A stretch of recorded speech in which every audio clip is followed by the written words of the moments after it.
Fala jovens, bem-vindos a mais um vídeo do Holandês Voador TV. Temos mais um review de Westworld aqui no canal. O 6º episódio da 2ª temporada aconteceu. Foi uma delícia. Foi uma delícia, com várias surpresas, olha só. Lembrando que todos os nossos vídeos sobre a série é uma parceria com a página Westworld da Depressão. Então confere aqui embaixo os links deles na descrição. Nesse episódio, olha só, a gente teve todos os núcleos mostrados, né? Tivemos a Maeve, tivemos a Dolores, tivemos o Homem de Preto. Só não teve o William jovem, nem Logan, nem Delos, né? Mas tudo bem. Mas teve o William. E a gente começa já com o Dolores, né? E falando ali com o Bernard. A gente até achava que era o Arnold nesse primeiro episódio que teve da 2ª temporada. Porque a gente viu várias cenas assim na primeira temporada no flashback, né? De quando a Dolores conversava com o Arnold. Sim. Só que a gente viu que não é o caso, né? Essa cena é uma continuidade da primeira cena dessa temporada, né? E o primeiro detalhe que a gente pode prestar atenção é o seguinte. Letterbox.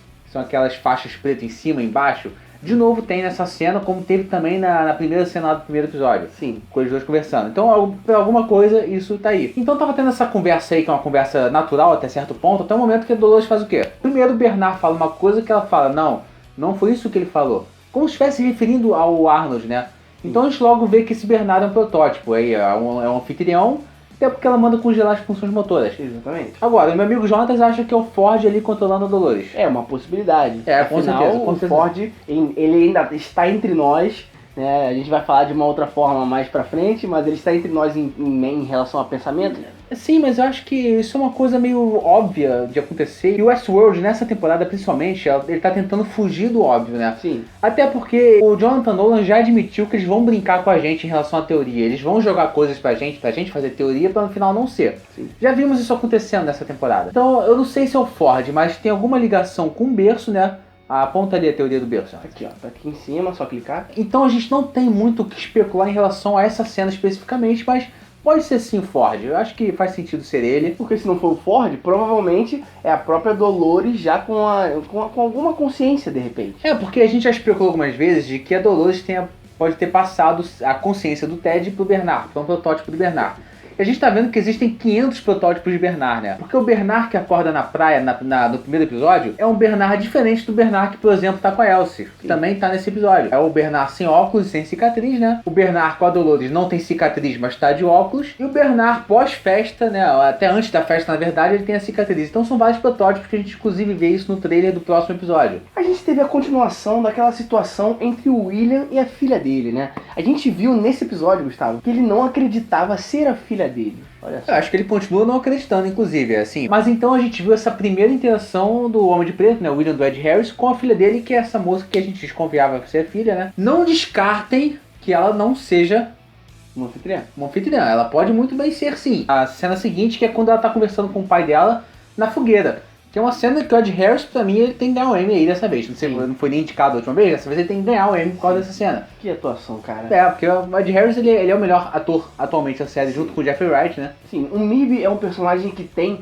uma certa expressão durante a série inteira, sabe? Então quando ele tem aqueles momentos diferenciais, ele dá de 10, né? Sim, e é um personagem que ele continua a evoluir, que é um personagem já cascudo, velho, é um dos personagens que mais tem uma história na série, né? Porque são até 2 atores que fazem ele, né? Mas curioso aí, você falou, tem esse diálogo dele com ela em relação ao elefante. A gente descobre que ela já frequenta o parque há muito tempo, né? Os parques ali da delas. Desde criança, né? Com a família, né? Com a mãe e com ele. E parece que ele ficou obcecado. E ela tá falando que ele quer se suicidar, ele quer morrer. Sim. Com o robô matando ele. Eu não acho que seja isso que o William tá buscando. E aí tem um diálogo que é interessante, que ele fala que ela morria de medo dos elefantes, né? Sim. E ela corrige ele, falando que quem tinha medo dos elefantes era a mãe, não ela amava os elefantes. Exatamente, e isso pode ter sido um teste dele. Olha só, um teste pra descobrir se ela lembra mesmo, se ela é ela mesmo ou se é um anfitrião ali. E ela corrigiu ele, enfim, parece que é a filha dele mesmo. O que não quer dizer que a gente tenha que descartar a possibilidade dela ser um anfitrião.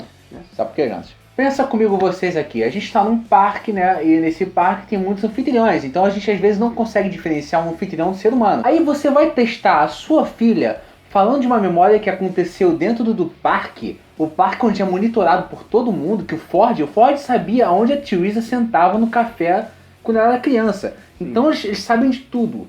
Então esse negócio de teste é meio esquisito. Existe uma teoria de que o William, o Homem de Preto, ele pode ser um híbrido ou então pode ser um anfitrião. E existem evidências pra isso. Essa semana mesmo a gente vai fazer um vídeo dessa teoria, né? Só que eu acho muito inviável, e não que seja um erro da série, eu acho que é proposital. é muito inviável o William fazer um teste com a própria filha falando de uma memória justamente do parque, que é monitorado 24 horas por dia, que eles estão observando tudo. O Ford sabe de muita coisa ali dentro. Sim. Tá comigo nessa, entendeu? Entendi. Pode não ser um teste pra saber se ela é um anfitrião ou não. Sim. Existem as duas possibilidades.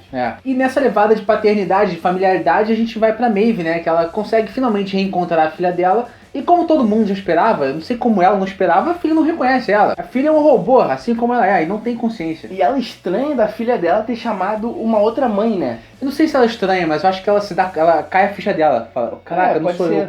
Porque faz todo sentido, mudaram a atriz anfitriã, né? Mas uma outra coisa curiosa é que a Armistice lá do Xing Ling, do Shogun World, veio com a gente, né? Sim, sim. Ficou com a gente ali, o pessoal ficou de fora lá, a Kanye, né? Espero que a Kanye volte, porque gostei muito dos personagens. Sim, né? A Legolas, né? Tá com a gente agora. A Legolas ficou com a gente, é interessante essa... Por quê, né? Legal, curioso. A gente sabe que a Maeve tem aquele poder, né, de controlar as pessoas através da mente, enfim. Só que ela pareceu também uma mulher justa, né? E que quer que as pessoas sigam o fluxo natural da vida. Então ela não impede tudo. Ela não interfere em todas as decisões das pessoas ali, dos anfitriões no caso, né? É justamente por isso que a Sakura morreu, né? A gente falou disso lá no review anterior. Ela permitiu a Sakura morrer porque, assim como ela acha que a Kanye precisa dessa perda pra poder evoluir, né? Sim, exatamente. E por causa disso tivemos aquele duelo entre samurais, olha só, aquela luta muito maneira. Ela pôde interferir, ela falou claramente que não pode interferir por causa dessa questão do fluxo, né? Mas agora, a Maeve, em vez de impedir os índios, né, de salvar a filha, talvez salvar a outra mãe, ela só fugiu com a filha, né? Mas tem um detalhe aí de que os índios não necessariamente obedecem a todo mundo, né? Porque o Stubbs tentou congelar as funções motoras e não conseguiu na primeira temporada. Esses índios aí, eles são um mistério muito grande nessa temporada e na série. Tá tendo destaque, não é à toa. A gente vai chegar a um lugar com eles. Sim. Aqui no holandês, a gente acha que os índios estão protegendo os humanos. Exatamente. Porque eles não mataram os Stubbs, não mataram a filha do William, né? Que encontrou ela na água ali, né? E teve aquele momento lá no episódio anterior, acho que no terceiro episódio, que os índios encontram com a Maeve, com o Lee Sizemore, e pede o Lee Sizemore, não faz nada, né? E curioso que esse pajé aí, esse chefão aí que chegou lá pra matar, sei lá, fazer o que lá com a filha e com a outra Maeve, é o mesmo cara que recebeu o Logan naquela festa de gala junto com a Angela, junto com a Angela. Fora do parque, lembrando. Fora do parque, era um cara ali sem maquiagem, mas ainda indígena, né? Dá pra ver que seria um ator indígena ali. Então, como o cara não envelheceu, sim, ele é um anfitrião. Agora, híbrido, ou sei lá, ou então, né... ou então anfitriões controlados por uma só mente, de repente. Porque esse cara, ele não foi ele que pegou os Stubbs. O Stubbs foi levado ele depois. Sim. Mas aqueles índios, os Stubbs não conseguiu congelar as funções motoras. É muito curioso a Maeve lembrar da filha dela e ter esse sentimento pela filha dela. Sim. Ao mesmo tempo que é curioso a filha dela citar o homem ruim. Falar, homem ruim, não sei o quê. E nesse momento fica claro que ela lembra do Homem de Preto. Só que eu não sei se ela tá falando do Homem de Preto. O tal do Homem Ruim? Então, porque como é que ela lembra? Entendi. O Homem de Preto mata as duas, como é que ela lembra dele depois? Exatamente. Só se foi construída uma outra narrativa pra cabeça da própria menina, né? Que o Homem de Preto nunca mais deve ter ido por lá. Assim, ela falou Homem Ruim, né? O Homem Mau. E a gente vê que o Homem de Preto tá cada vez menos mal, né? E outra coisa, o Homem de Preto necessariamente sempre vai lá matar as duas, porque ele... Não, isso foi só uma vez. Porque se ele... Exatamente. Agora, Gustavo, o Ted mostrou a que veio. Agora ele mostrou... Né, ele tá um cara totalmente diferente por aquelas modificações que a Dolores fez aqui, que a gente mostrou pra vocês no outro review. Então ele é um cara bem mais máquina agora, né? Tipo o Hector, mais ou menos, só que um pouco mais sem noção, talvez, né?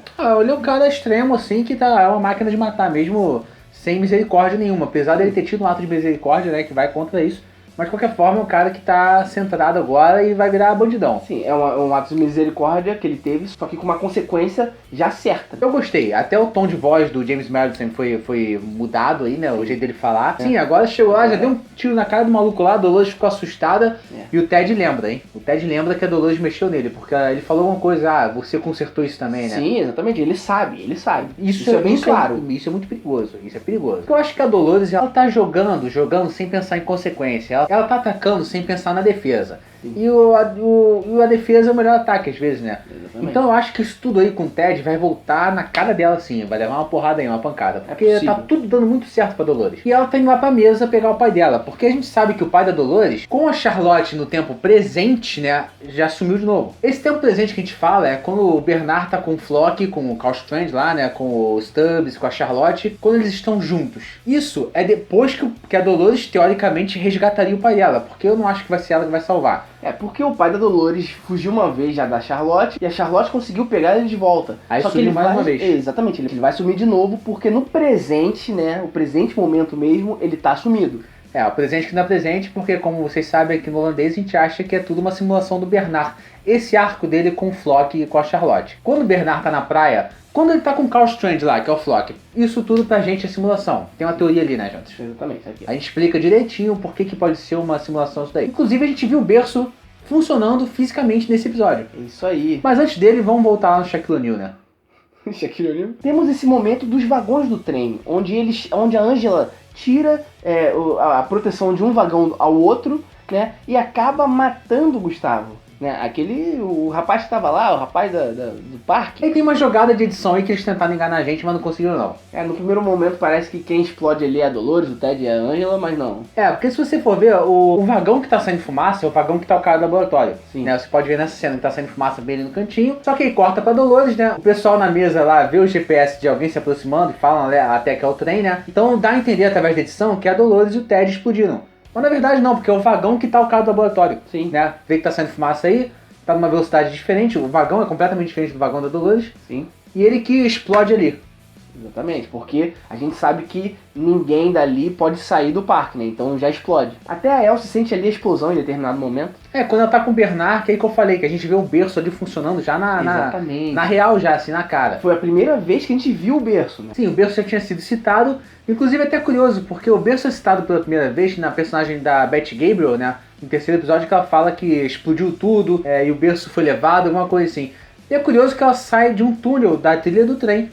Será que essa explosão que ela falou foi essa explosão do cara da mesa? Pode ser. Mas antes tem ele, tem o Biga. Exatamente, o Biga, nosso bigodudo, né, que chegou ali abalando com os Stubbs, Gustavo, olha só, não cumprimentou os Stubbs, chegou chegando, né? Eles nem falaram, na verdade, quem são, a gente sabe que é uma galera que a própria Delo chamou, né, a Charlotte chamou, mas o Biga chegou chegando, né, cara, ele mostrou que veio. É um bom personagem que não vai deixar barato não, hein, Biga? Não vai não. Biga por quê, Jonathan? O galo do bigodão, olha só. Paralelamente a isso, a gente tem lá o Bernard finalmente no berço com a Elsie.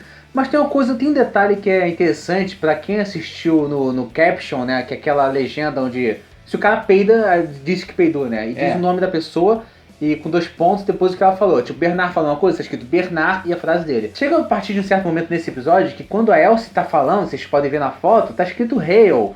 Hale de Charlotte Hale. Exatamente. Existe essa teoria de que a Elsie não tá lá. Pra mim a Elsie não tá lá. Tá com chapinha feita, tá bonitinha, me viu cagando no balde, mas tá aí bonitinho, não sei o que. A Elsie não está presente com o Bernard ali. O Bernard mesmo tá perdido nas linhas temporais dele, na memória dele. Sim, porque num desses outros episódios aí, o Bernard falou, isso aqui não está acontecendo. Você não tá aqui, né? Você não está aqui, exatamente, quando ele estava com a Elsie. E pra quem não entendeu, pra quem não ficou tão claro, que eu sei que às vezes passa algumas coisas despercebidas, porque é muita coisa acontecendo, né? O berço, ele é uma tecnologia de simulação, onde eles podem vagar pelas memórias e narrativas dos anfitriões que tem dentro do parque. Exatamente, com vários dados ali coletados, enfim. Sim, inclusive aquela bola vermelha que saiu da cabeça do Bernard. Ele tava mexendo nessa bola nesse episódio, olha só. E aí tem, pra mim, um momento... O melhor momento do episódio, né? Pra começar, quando o Bernard entra na simulação dele, no modo simulação, volta o letterbox, as 2 faixas pretas voltam em cima e embaixo, e isso não é à toa. Gustavo, quem a gente encontra tocando um pianinho maroto? O Ford, cara, do Anthony Ford Hopkins. zica, cara. Eu chorei, cara. Foi uma das primeiras vezes que eu não sei se foi a primeira vez, mas eu lacrimejei de verdade. Sim. Emocionante, porque eu não sabia que eu sentia tanta falta desse senhorzinho, né? É verdade. A gente gosta muito do Anthony Hopkins. Eu sabia. E esse personagem, cara, pra mim é o segundo melhor papel da carreira do Anthony Hopkins. Encontrar o Anthony Hopkins nesse papel do Ford de novo traz uma sensação lá de 2016, né? A gente conhecendo a série ainda, Westworld. Sim. Traz uma nostalgia, um gostoso de... Eu tô em casa, eu sei onde eu tô. Exatamente. E o jeito que eles mostraram foi todo de uma forma poética. Foi o Bernard entrando ali, né? E o Ford tocando piano. E a câmera vai subindo e mostra o reflexo dele no piano, né? E ele ainda fala olá, velho amigo. Só pra dar um soco maior na gente ainda. Ou seja, o Ford está dentro do berço. A gente já tinha reparado isso porque a Elsie falou, né? Que o Ford mexeu em tudo ali nas configurações. Sim. E tanto por isso que o Bernard voltou. E aqui, como a gente fala, é a casa de Westworld, Gustavo. Então, se sinta à vontade para comentar aqui embaixo, falar o que você acha. Senta aí, ó, pega ali uma água, ali uma cerveja, porque café. Aqui é casa, não tem, aqui é a casa. Diz então o que você achou do episódio aqui embaixo nos comentários, pra gente ver sua opinião, pra gente ver se a gente concorda ou não. Não esquece de dar aquela martelada no like aqui embaixo pra ajudar a gente na divulgação desse vídeo. Confere aqui embaixo na descrição do vídeo nossas redes sociais, segue a gente lá, é isso aí? Valeu!